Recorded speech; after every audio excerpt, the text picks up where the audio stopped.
গতকালকে অন্বেষা দি লায়ন নিয়ে যে পোস্টটা করেছিল সেটা কিন্তু আজকে নেই। কেন হঠাৎ করে এরকম ডিসিশন, মানে কেন হঠাৎ করে পোস্টটাকে ডিলিট করে দেওয়া হলো?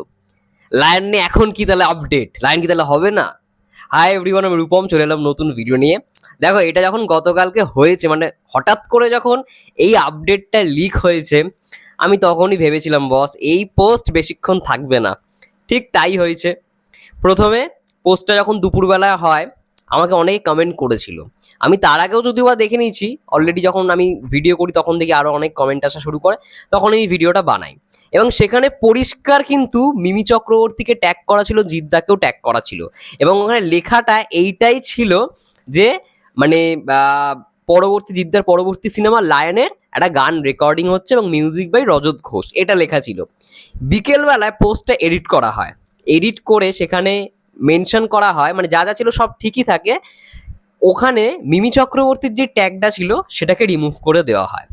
তারপরে রাত্রির বেলা দেখছি লায়ন, মানে যেখানে লেখা ছিল লায়ন, জিদ্দাস আপকামিং ফিল্ম লায়ন, ওই লায়ন লেখাটাকে কেটে দেওয়া হয়, বাট হ্যাশট্যাগে লায়নটা ছিল। আর আজকে সকালে দেখছি পুরো পোস্টটাই ডিলিট। এটার কারণ কি হতে পারে? দেখো, কারণ একটাই, জিদ্দা এখন হুট করে সহজে কাউকে আপডেট দেয় না, মানে আপডেট দিতে চায় না। জিদ্দা বলে যে ঠিক আছে, আমি যখন আসবো তখন জাস্ট সবাই মানে রাগারা হয়ে যাবে, ঠিক আছে, এরকম একটা ব্যাপার। তো জিদ্দা ওটাই করছে।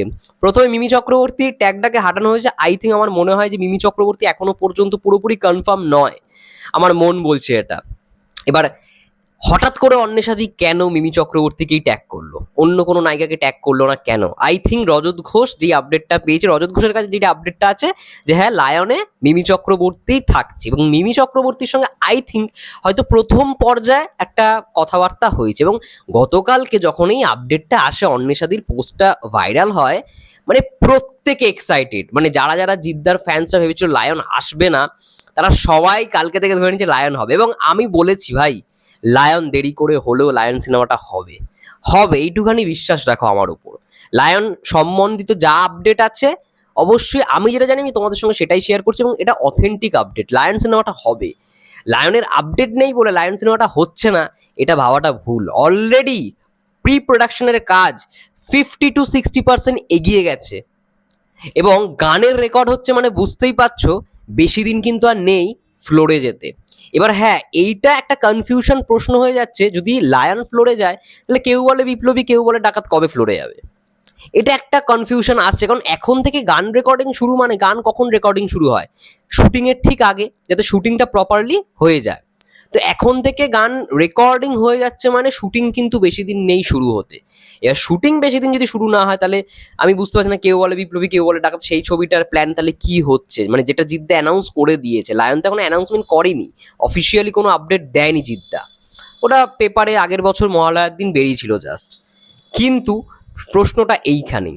এবার হ্যাঁ, হঠাৎ করে অন্বেষাদির পোস্টটা ডিলিট হয়ে গেছে, আমি বুঝতেই পেরে গেছি হয়তো জিদ্দা এখন চাইছে না লায়ন সম্পর্কিত কিছু আপডেট আসুক। জিদ্দা চায় একেবারে অফিসিয়াল অ্যানাউন্সমেন্টের মাধ্যমেই সে জিনিসটার প্রচার করুক। এবং আমার বিশ্বাস এই ছবিটার যদি একটা অ্যানাউন্সমেন্ট টিজার আসে না বস, জাস্ট ফাটিয়ে দেবে। এবং Raihan Rafi already look test শুরু করে দিয়েছে জিদ্দার, অনেকগুলো জিদ্দার লুক থাকবে, এবং একটা লুক কিন্তু রিজেক্ট হয়েছে জিদ্দার, আমি সেটা গতকালকের ভিডিওতেও বলেছি। তো যারা ভাবছো লায়ন হঠাৎ করে পোস্টটা ডিলিট হয়ে গেল কেন অন্বেষাদি ইয়ে থেকে, অ্যাকচুয়ালি জিদ্দা হয়তো চাইছে না এখন কিছু সামনে রিভিল আউট করা হোক, বাট কি আর করা যাবে, এমনই একটা সিচুয়েশন গতকালকে হয়েছে যে প্রত্যেকে জেনে গেছে, প্রত্যেকে স্ক্রিনশট নিয়ে রেখে দিয়েছে। তো এখন পোস্ট ডিলিট করলেও কোনো লাভ নেই। ইভেন ইনস্টাগ্রামেও পোস্টটা ছিল অন্বেষাদির, বাট ইনস্টাগ্রামে এখন পোস্টটা নেই। যাই হোক না কেন, আজকেই ডিলিট করা হয়েছে ইনস্টাগ্রাম থেকে। তো বড় কিছু তো বস আসছে, মানে অলরেডি গানের রেকর্ডিং শুরু হয়ে গেছে, মানে বুঝতেই পারছো যে স্ক্রিপ্টের কাজ অলরেডি মনে হয় শেষের দিকেই। এবার দেখা যাক, রাইহান রাফি আর জিদ্দার মিটিং অলরেডি হয়ে গেছে, না হলে তো গানের রেকর্ড শুরু হতো না। আর প্রোডাকশন হাউস, যেটা সব থেকে বড় ব্যাপার, মানে কোন প্রোডাকশন হাউস লায়নের সঙ্গে যুক্ত থাকছে। দেখো, আমার যেটা মন বলছে, আমি যেটা শুনেছিলাম, এসবিএফ এর সঙ্গে কিন্তু জিদ্দার বোম্বেতে একটা মিটিং হয়েছিল, এবং রাইহান রাফির সঙ্গে এসবিএফ এর ভালো সম্পর্ক। তো জানি না এসবিএফ প্রডিউস করলেও করতে পারে। এবার যেহেতু যৌথ প্রযোজনার ছবি, হতেও পারে বাংলাদেশ থেকে একটা প্রোডাকশন হাউস, এবার সেটা জাজ মাল্টিমিডিয়াও হতে পারে, সেটা আলফা আইও হতে পারে, বা চরকিও হতে পারে। আর এপার বাংলা থেকে জিদ্দার প্রোডাকশন হাউস থাকছে।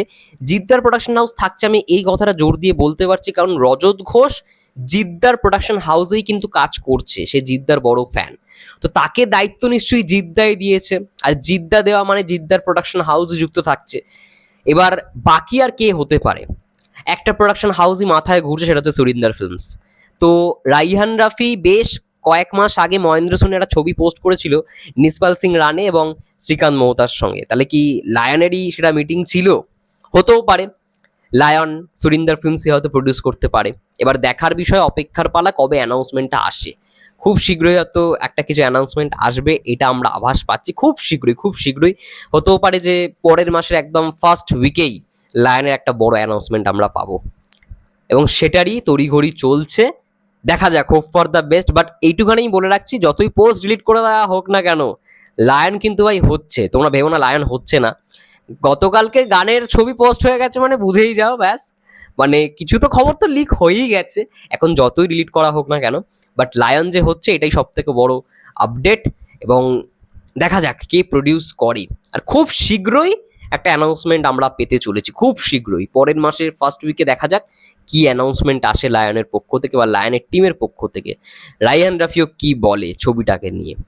যাই হোক, তোমাদের কি মন্তব্য কমেন্ট করে জানাও, এবং নায়িকাতে কাকে তোমরা চাইছো সেটাও কমেন্ট করে জানাও। কারণ মিমি চক্রবর্তী, আমার মনে হয় মিমি চক্রবর্তী থাকছে।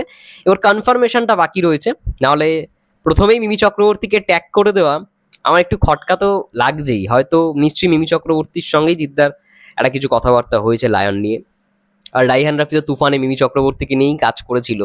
তো দেখা যাক কি হয়। তোমাদের কি মন্তব্য কমেন্ট করে জানাও। ততক্ষণের জন্য সবাই ভালো থেকো, সুস্থ থেকো, টেক কেয়ার।